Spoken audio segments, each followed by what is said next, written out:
go and watch it. Okay, so in this video we are going to be discussing with some of the Verilog loop statements. Okay, so basically we are having four loop statements. One is for loop, while loop, repeat loop, and forever loop. So what do you mean by these loops? Along with one simple examples we are going to be discussing. Okay, yeah, so let us start now.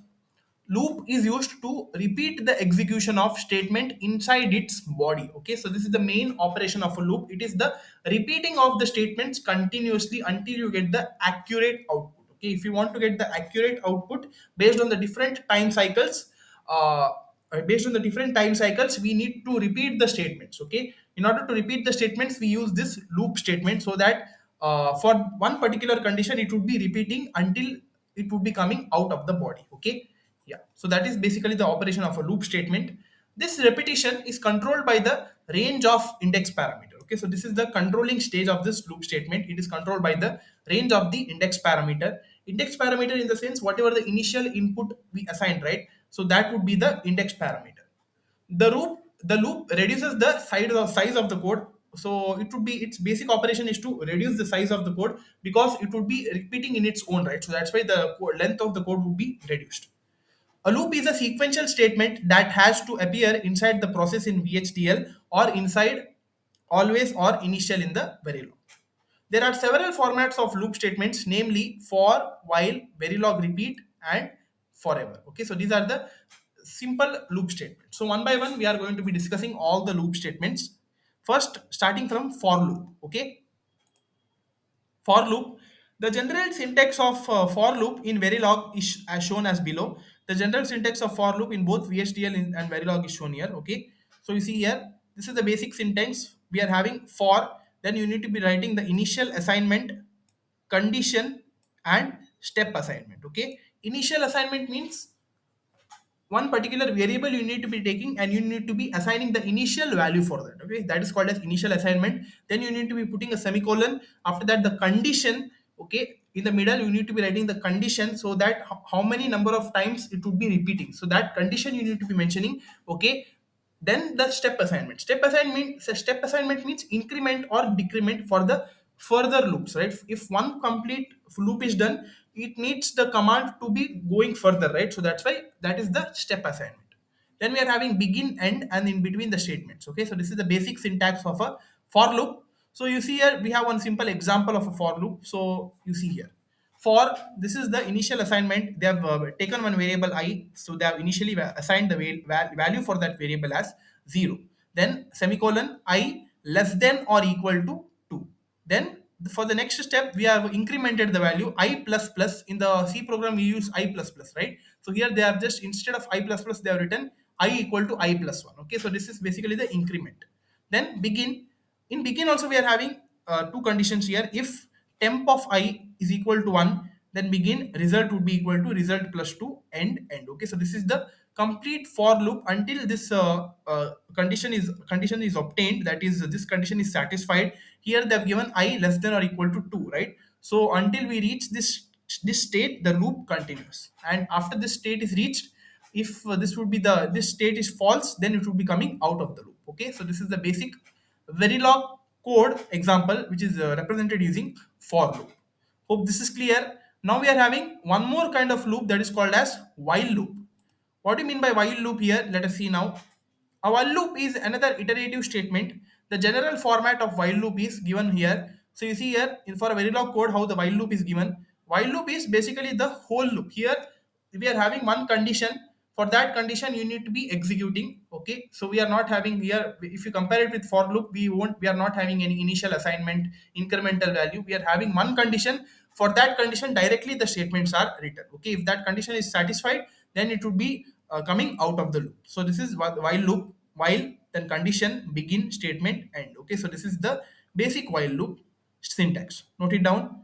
And some of the parameters which you need to be knowing under while loop are: as long as the condition is true, all the statements within the body of the loop are executed. Okay, as long as it is true. Okay, so if the condition provided is true, then all the statements within the body, so between begin and end, whatever the statement is there, that is those are the statements of the body, they are getting executed.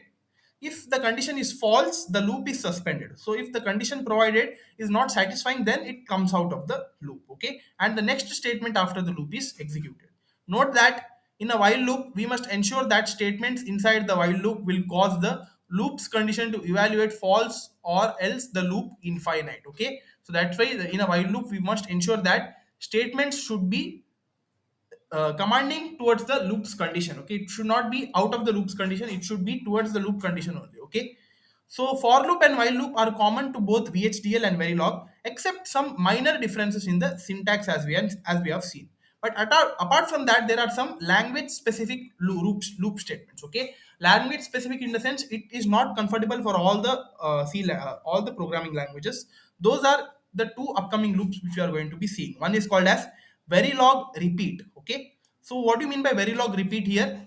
The repeat construct executes the set of statements between its begin and end a fixed number of times. Okay, so this is the repeat statement where the body statement between begin and end that would be begin and end that would be executed for a fixed number of times. So repeat after repeat, whatever the value is there, right, that many number of times it would be continuously executing. Okay, so that is the basic construction of a repeat statement. It is basically used to represent a large bit number. For example, if you are having one 16 to 32 bit number, if you want to execute it, you need to be mentioning the condition, and so that if you use the repeat loop, then it would be repeating that many number of times. So for a fixed number of times it would be repeating. Okay, so that's why we use this Verilog repeat. So you see the syntax here: repeat 32 begin end for every 100 seconds. Okay, so this is the delay they have given, I equal to I plus 1. Okay, I plus 1 means incrementing the value and repeating it. Okay, so this is the basic syntax of a Verilog repeat. Now one more is Verilog forever. This is the loop, infinite loop, where you cannot be ending this loop until you provide one keyword called as dollar finish. Okay, so this is called as Verilog forever. It is same as repeat, but it cannot be stopped. The statement forever in Verilog repeats the loop endlessly. The loop does not contain any expression and execute until it encounters dollar finish. Okay, so that's why after forever statement you need to be mentioning dollar finish to stop the code. Okay, otherwise it would be continuously executing. A forever can be excited or stopped by using only the disable statement, and that disable statement is dollar finish. Okay, forever loop is equivalent to while loop with an expression that always evaluates to true. Okay, one common use of forever is to generate clocks in code oriented test benches. Okay, for test benches we use forever loops because we need one fixed clock pattern, right? So that's why for in order to get that clock pattern we use this forever loop. Okay, so this is the basic syntax: initial begin one clock value, forever for each 20 seconds, clock is negation of clock, and it means that it produces infinite number of clock pulses, 0 1 0 1, like this. Okay, so this is with respect to Verilog forever. Case statements, the next example of representing the positive edge triggered JK flip flop using Verilog behavioral description. So here we are using basically the case statements. Case statements are used to represent the multiple combination of inputs in one particular Verilog program. Okay, so in order to which should be getting selected, so that this case statements are used. So with respect to case statements, we have taken this example here. So how it's written: firstly, the name of the module and the name of the module, then all the port parameters starting from JK, clock, Q, and Q bar. Okay, inputs are J and K. So totally input in altogether it is 2 bits, right? So that's why 1 down to 0. So totally 2 bits. So 1 down to 0 JK is written here. Clock is one input. Outputs are Q and Q bar. Okay, so this is Q. Okay, by mistakenly they printed it as G. Q and Q bar. Then again register Q bar. Always at positive clock. It means that always at positive edge of the clock. So this is the basic clock pulse, right? So this JK flip flop would be operating only on the positive edge, not level. Sorry, it would be operating only on the positive edge of the clock. Okay, so these are the positive edges here. Always at positive edge of the clock we are having these conditions, that is begin, then write the case statement case along with the input, that is JK means we are having two inputs, so totally we would be having four combinations based on the JK truth table. It is written as 2 dash d0, 2 dash d1, 2 dash d2, 2 dash d3. Okay, in 2 dash d0 it is where q is equal to q, the uh, output remains unchanged, it would be same as q, the previous stage itself, so that's why q is equal to q. Whereas in case of the first combination 0 1, it is q is equal to 0, it is in the reset state, and for 1 0 it is in the set state, so q is equal to 1. Then in the 1 1 condition, that is for 3, that is 1 1, the output would be in the toggle state, so that's why it is q is equal to negation of q. Okay, so like this, this complete case statement and end case, then finally you write it as end module. Okay, so they have skipped it here because whenever you write module you need to be mentioning end module. So this is the Verilog behavioral description for positive edge triggered jk flip flop. Okay,